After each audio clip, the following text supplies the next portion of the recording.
Thanks again for inviting me on to chat more about Flipside XR. So Flipside is a social network for next generation creators. And so like, what is a next generation creator? So next generation creators are creators that are growing up with VR. They love the spatial medium. They intuitively understand it because they're growing up with it. And Flipside's that network for those creators that they can create. They're called motion capture recordings. We also call them VR recordings. Right now, the term that we're also bringing forward is spatial posts.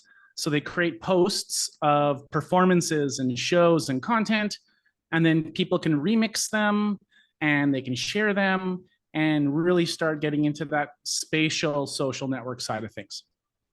Lesley, thank you very much for the great beginning and starting off this conversation. So should you give us a little bit about the technology behind that? When did it start? I mean, also, what was the problem that initiate you to start this venture? So like many entrepreneurs, the problem that you're solving in the beginning is your own problem. And so that actually makes us a great team. All of the founders of the team are creators. And so we started in this latest wave of VR in 2013. We started to really understand the medium, and we understood it was going to disrupt the stage, because fundamentally VR gives you like a space that you can do things in. So the problem we were solving is, well, how are we going to disrupt the stage? And it's a very disruptive thinking, very upfront, very future focused. We literally said the day we started the idea was like, let's think 10 years ahead and what's the product that's going to need to be there 10 years from now.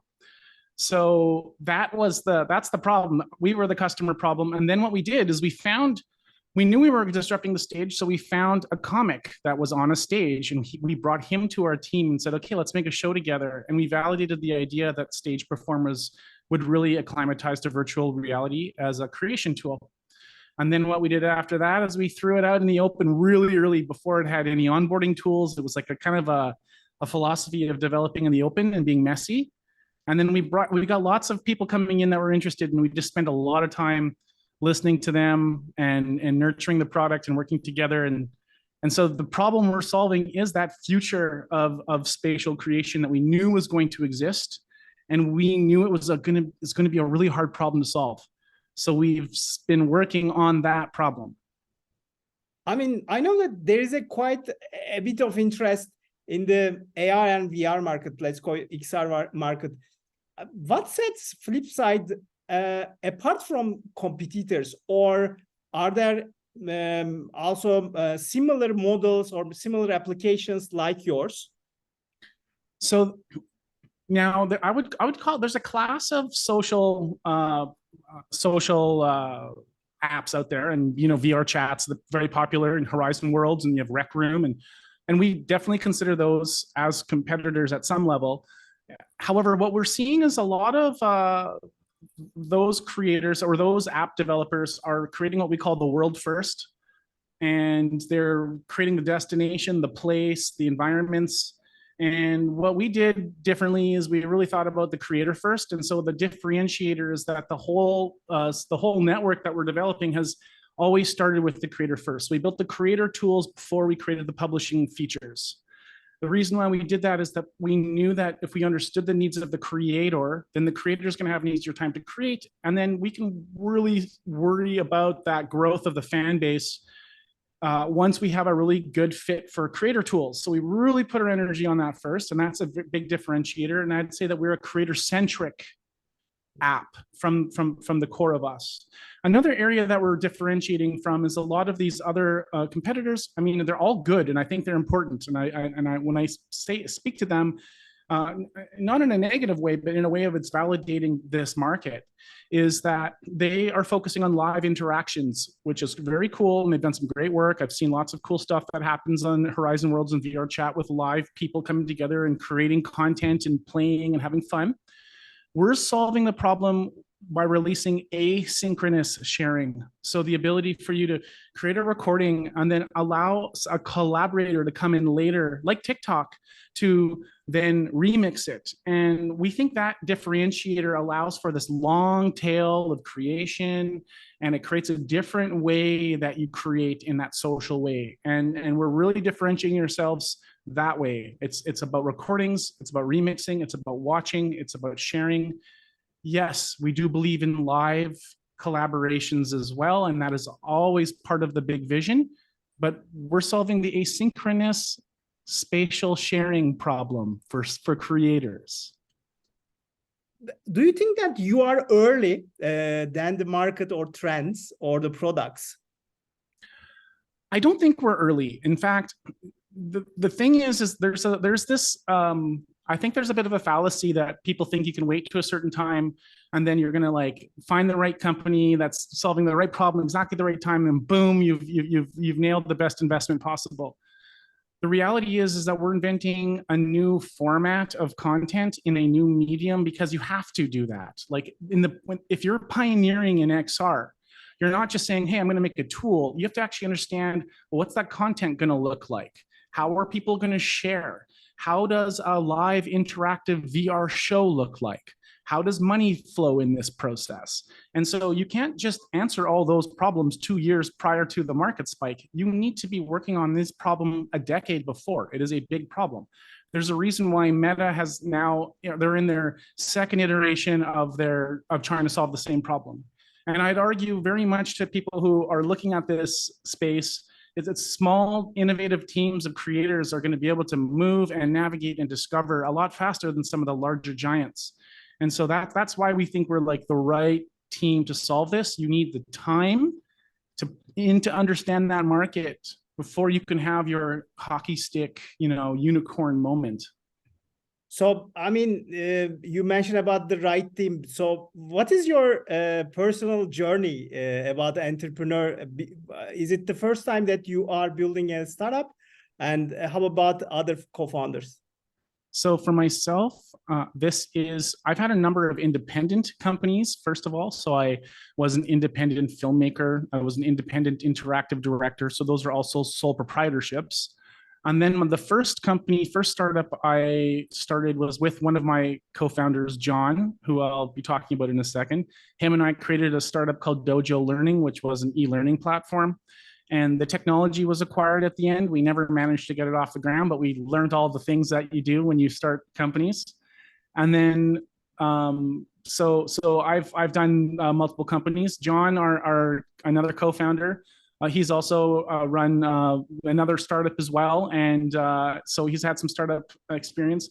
And our third co-founder, she's a first-time startup creator, but she's also an independent business person as well. So we all have an independent business background. We moved into startups. Some of us had a full startup together, and now we're on our second big venture, which this is this one. But all of us come from that entrepreneurial space. But the core part of our journey is that we're all creators. So what I want to say is, like, I was in improv theater for 3 years. I used to do floor directing for independent wrestling for TV. I did editing for television and for corporate work. And then I really got into the interactive design and that kind of side for a big e-learning nonprofit.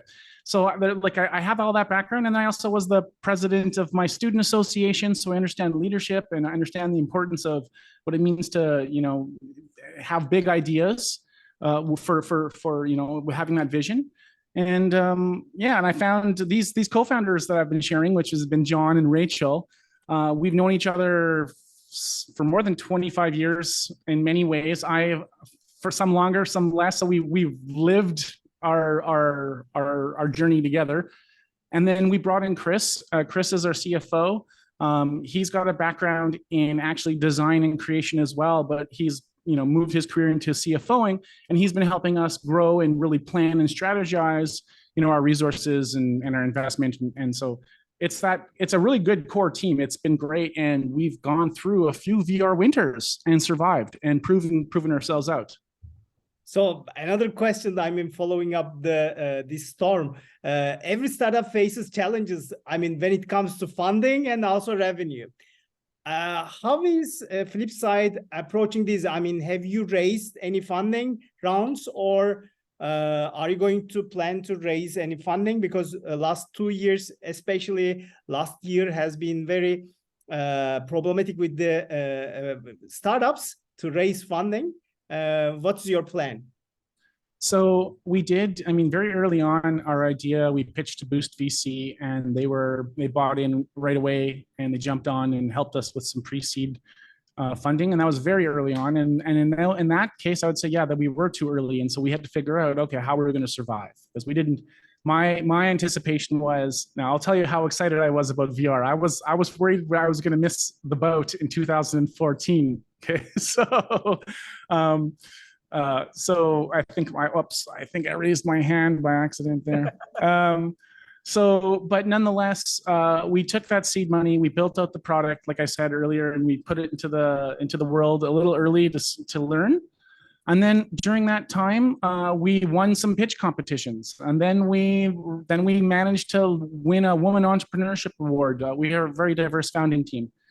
So from there, we ended up getting some Canadian Media Fund money, and then along the way, Meta came on board and gave us a grant and brought us to market. So we've been, and then we've bootstrapped with a number of early customers, because as we were developing out all this tech, we have to figure out, where does this fit in the market? And so we had, for example, Bento Box is a company that makes Bob's Burgers. They did a research project with us. We had some early customers testing. So we had to do all the things that a startup has to do. We have to survive, right?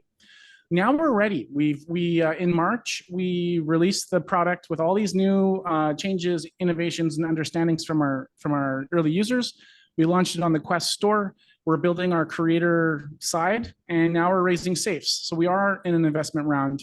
We're raising safes to really master our product market fit, and we're testing business models. And in fact, we have already lined up key partners that are ready to test certain business models with us. And yeah, that is our goal. So we're raising on safes until we can prove out that business model for a good seed round. Perfect. What will be your revenue model, by the way? Because I know that total users may be not as much as you expected, but what will be the revenue model and also business model as well? Are you going to sell to business or customers? So creators themselves are actually businesses, but they don't necessarily understand that they're businesses. So there's a whole kind of range of what we call hobbyists that move all the way up to actual creators. And so the focus right now is that we have two revenue streams. We have a creator revenue stream. So we have some AI tools that we've integrated into our app that allows users to create faster and quicker. And so we are asking creators for revenue. So we're building that out.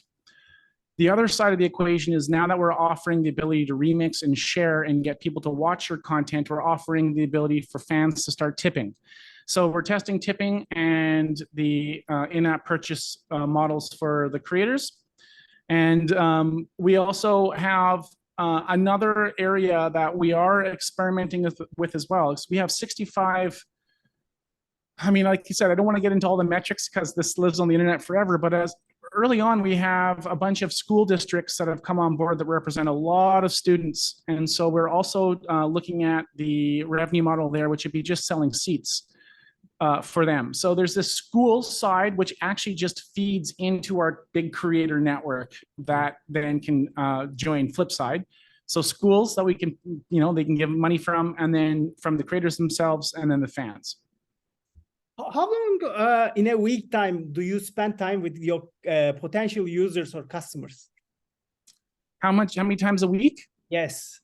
Well, I mean, it ebbs and flows depending on where we are with the product development cycle, because if there's a big update that comes out, then often what happens is that you want to be working with all of your users and creators to help understand the update and learn from them. So basically it fluctuates based on update cycles. But even right now, as we're preparing to launch our remixing, I'm talking to them constantly. So I would say there's about 20% of the week is just maintaining creator relationships, making sure that you're in front of creators, connecting with creator conferences, and that whole creator economy side. Also, you mentioned about the ecosystem Canada. Could you give us overview what the startup ecosystem look like in Canada? I mean, we have big startup hubs in Toronto, in Montreal, and in Vancouver, which are the core startup hubs. There's also a big community emerging in Calgary and Alberta. And there's a recognition at a federal level that startups are big movers of innovation. So the federal government is creating a lot of I'd call them supports for innovation companies, and it's been helping feed I would say like an ongoing development of the startup community. It's also I think we've got a great reputation from a perspective of investors. I know that the incentives and approaches to supporting startups in Canada is quite good. So, for example, we classify as we're an innovation startup, and we're inventing. It's not off the shelf technology, so we're constantly inventing tech. So we have something called, shred credits, which are basically like research and science-based innovation tax credits that support our development staff. And even things like Telefilm, which is it's an organization that represents. It's a way that Canada competes against the U.S. in their culture market. So because the U.S. has such a powerful cultural market, in order to maintain and create Canadian identity, the Canadian government has established Telefilm Canada that distributes millions of dollars, up to 500 million over 4 years, to television, interactive, and all these different areas. And so it's created a really strong, solid ecosystem of startups and developers and VR companies. And how do you describe the availability and quality of the talent in Canada? Is there still a skill gap, particularly in tech roles? I don't think, what's great is like in Montreal is one of the world's leading locations for AI. The grandfather of AI comes from the University of Toronto. We've got some of the biggest video game companies are located here and they love developing here. So what's happened also is that there's a significant tax credit kind of approach to video game development that's driven large corporations like Ubisoft and EA and big video game companies here, BioWare. These companies are they're investing in creating a game engine developers, and game engine developers are at the heart of VR, the heart of XR. So Canada has got a great talent pool. And how do you see, what are your plans for the next 6 to 12 months, by the way, for the Flipside? So within a very short period of time, we're opening up our remixing and sharing and publishing feature, which is a really big it'll help churn the community and really start activating our creators, which is a really big milestone for us. The other area, so that's happening in a few weeks. In the other area, we're at the end of this fall, and as we transition to winter, we're rolling out the business model. We have the infrastructure in place, but the business model is rolling out, and we have 3 key partners that we're testing 3 different business models with. So we're just running tests, like really thorough. From the beginning of like, how was the onboarding for you? How did your fans find the experience?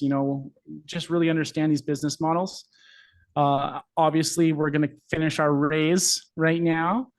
And then really at that point in time, it's iterating until we can prove to investors that these business models are going to grow and get to our growth stage or get into our real seed funding. So we're just focusing on proving out the fit, showing that the business model is going to work, and letting investors know that we're ready for the next round of funding. Also, did you have opportunity to work on Apple products, Vision Pro, or are you still also waiting for the product to come on the market? Well, I mean, right now we're focused right now. We have a conversation going on with one headset manufacturer that we can't talk about. And obviously, we have our eyes on what's going on with Apple. But we're really excited about what's going on with the Apple Vision Pro is that they're presenting the market. They're crossing the chasm in a different way than Meta is. They're crossing the chasm from the perspective of entertainment and consumption and work. And what I love about that is it's actually opening up a further demand for entertainment-based content. And Flipside allows creators to create user-generated content. So we're already building a library of consumable content that will fit into that entire ecosystem. And that has been a big excitement for us. I mean, entrepreneurship is very hard and difficult. So what is your superpower to, come out being in this hard environment? There's a point in time where you have to persevere regardless. And it's in the beginning, when you're in the beginning stages, especially in VR, you've got lots of lofty excitement about this future. And then somewhere along the way, you learn that to break through in a new medium is a different kind of journey. And when we started to recognize that, it was more about us believing in our vision and why we're doing it than anything else. And it's that belief. It's that grounds you. And it's not like a religious belief. It's more like a spatial computing is happening. We are leaders in the space. So let's ground ourselves and get through this process, because we know the tools we're building are tools that are necessary. So really that's it. And as a team, another thing that's been very powerful, and I call it the tripod, or we call it the tripod. So when we first started, we have 3 co-founders, and like a stool, right? You need 3 legs to keep the stool going. Well, the 3 legs of our company are the founding team. And so when one of us can't, the 2 of us can.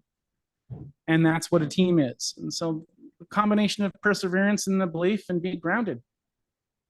And what keeps you awake at night? In these days, what are the challenges that you are facing? I mean, right now, we're in the process of raising on a safe and investment, and that is always challenging because we want to get back to the product. We want to get back to the mission, right? So what keeps us awake right now is like, let's get through this funding round. Let's grow and really let's win on this. And so that's my focus. Lesley, last question. I mean, what is the fun fact about yourself? Anything that we don't know, anything nobody knows? Well, I have 4 brothers and sisters, and 2 of my brothers and I have what we call a jam band. So it's called the Brothers 3. So my brother Jeff plays the guitar, my other brother plays the drums, I play the synthesizer. And so when we get together, we spend the evening just jamming up and making cheesy prog rock music. It has been a pleasure having you on the Startup Istanbul, Lesley. Before we wrap up, is there anything you would like to share with our listeners? I would just say that we're very excited to share our vision. If there are investors are listening, we'd love to pitch and connect with you. And we want people to join us on our journey. We're very excited about the direction it's moving in. How can they reach you, or website? You can reach me at my email, which is Lesley, Lesley, at flipsidexr.com. And you can also connect with us at our website, which is flipsidexr.com. Thank you for joining us today, Lesley.